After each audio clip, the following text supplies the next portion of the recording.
Hey guys, Libby News here. So today I'm going to be doing my review for Danganronpa 3, Despair Side, Episode 7, and this episode was a really good one, I have to say. I think it might actually be one of my favorites from both sides so far. But before I start my official review, I do want to say something really quickly.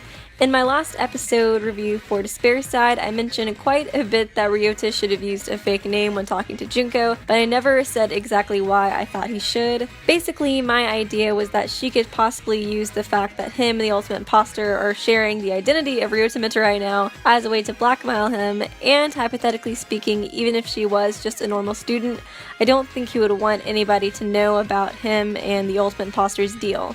So that was why I kept saying that during my reaction. I saw a couple of you guys were wondering why I said that, so I just wanted to clear that up. Also, I wanted to let you guys know that the Tumblr user Tai Chinchin decided to translate the relationship charts for both Future Side and Despair Side. I'm not going to go through and read every example in the chart, but if you guys want to check that out, I will leave a link to it in the description. But anyways, without further ado, let's go ahead and get on with the review. So basically, this episode picked up exactly where the last episode left off, showing Junko and Mikuro talking with Ryota. Junko insults Anime and Ryota gets really heated and says, "Once you see mine, you won't talk like that anymore," so they both go back to his place and watch his anime. After Junko and Mikuro see it, they are both just madly in love with it, and he explains that he uses several different techniques in his anime that almost make it as if it's brainwashing. Something I thought was interesting about this particular moment was that one of the things he says he uses is subtle changes in coloration to stimulate the visual cortex.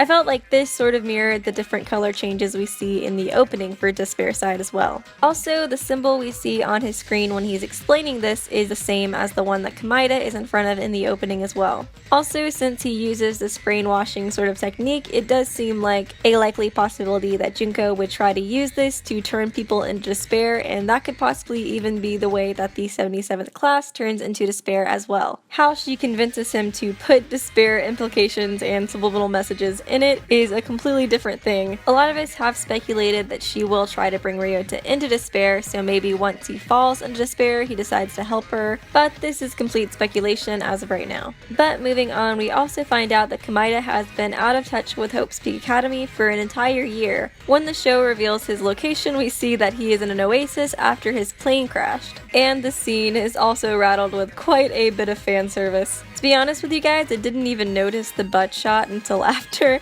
I went back and started reviewing it again to prepare for my review. Generally when I make comments during my reactions, I try to look up at the camera so I'm not just like facing down reading the subtitles and stuff. So I don't think there's much of a recorded reaction, but if you guys want to know my opinion on this, I'm not a huge fan of like blatant fan service of any kind, but Danganronpa has always been pretty shameless about it, so I'm not really surprised they included it in this scene. The next scene I want to talk about is when Mikan begins investigating Ryota's room and runs into Mikuro, who kidnaps her. Once seeing the two together, it seems as if Junko hatches another evil plan and decides to allow Mikan to watch Ryota's anime as well. She, of course, is reduced to tears as well, and then we see a glimpse of Junko's analysis abilities, which admittedly is pretty terrifying. I've seen a good bit of funny like jokes and memes from this as well, and the official English Spike Chunsoft Twitter account tweeted this, which I thought was pretty hysterical. But eventually Junko realizes the time and that she needs to meet up with Izuri pretty soon. And before I talk about that fateful scene, I do want to cover this moment between Chisa and Juzo first. And in this scene we learn that 20 of the staff members have completely disappeared, and that Hope's Peak Academy is doing their best to completely cover up the event and hide it from everybody, including people on the security team, like Juzo. We also get to see more of the dynamic between Juzo, Chisa, and Munakata's relationship, because Chisa again states that she would die for Munakata, which leaves Juzo in a pretty foul mood. Originally, I felt like Juzo was probably upset more so because of the fact that he felt like a third wheel to their friendship, rather than him having romantic feeling towards Chisa or Munakata, but after this scene, it does seem as if he has romantic feelings towards Chisa.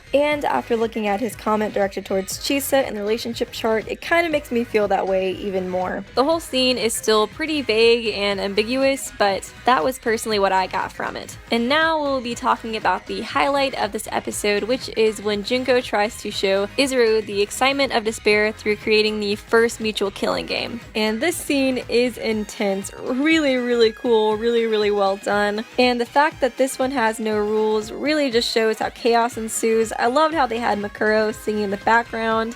It really just set this creepy, awesome, chaotic tone for the whole scene. Another thing I saw online was that the Tumblr user Jinjo just translated each of the names listed on the tapes that Junko used for blackmail. And I'm not going to read all of them out loud in the video, but if you guys want to look at the names, I'll link that post in the description. And the last thing I want to mention is a bit of a spoiler for Danganronpa 0, so I'll put a time for you guys to skip to in the video in order to avoid it. And basically this is that although it looks as if everybody was killed in the student councils in this killing game, there is in fact one that survived, and this is Soshun Murasame. He is a character from Danganronpa 0 and his title is Ultimate Student Council President. It was revealed in that novel that he was the only survivor of this killing game, and also when Junko is blacking out each and every council member's picture on the screen, we see that his picture is the last one that is not blacked out, which is why it can be assumed that he is in fact Soshun Murasame. And the last thing I want to talk about involving this particular killing game is the fact that Chiaki wasn't there, although she is a class representative for the 77th class. It's revealed before the killing game started that Junko and Makuro threatened them using some sort of video to get them to all show up. So I'm guessing they either did not blackmail Chiaki using this tape,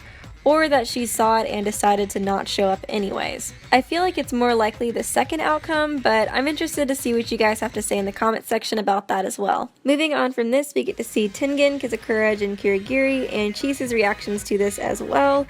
And of course, Hope Street Academy does decide to try and cover this up as best as they can, because if not, it would completely kill the school's reputation. We also get this heartwarming scene between Jin and Kizakura, in which he asks if Kizakura could look after his daughter if anything happens to him. I've had a lot of suspicions about Kizakura in the past, but at this point I do believe that is what he's trying to do in Danganronpa 3 Future Side, although it does seem as if he hasn't made the greatest impression on her yet. And the last scene I want to talk about is where Junko sends a mass email to all the Reserve Corps students, informing them about the Izuru Kamakura project and then telling them about the student council killing game and blaming the entire outcome on Izuru Kamakura. And this of course leads them to all feel completely enraged. And at the very end, before the episode ends, we see that the ultimate imposter finds a note from Mikan stating, "I am helping Midori, don't worry about me," and he expresses his suspicions about it. And based off of this, I definitely feel as if the ultimate imposter will be the next one to make contact with Junko. But this concludes my review. I hope you guys enjoyed it. Let me know what you thought about the episode, what you liked and what you didn't like about it, or if you have any theories or if you've heard any other theories about it.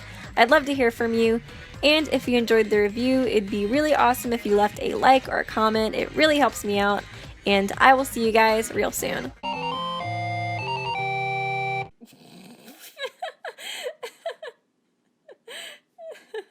Oh my god. It's so funny. Oh, we actually get to see? Maybe? Fan service. Oh god. Oh no. Yeah, despair is starting hardcore now. Oh, she's so cute. Songboard. Oh god. It's gonna be one of those like creepy things. Person singing in the background, everybody killing each other. She's still singing. Gross. Oh yeah, that's that guy. Guy from Zero.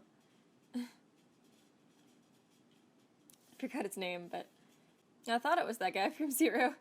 Maybe. Oh god. Oh god, that was rough. That was rough.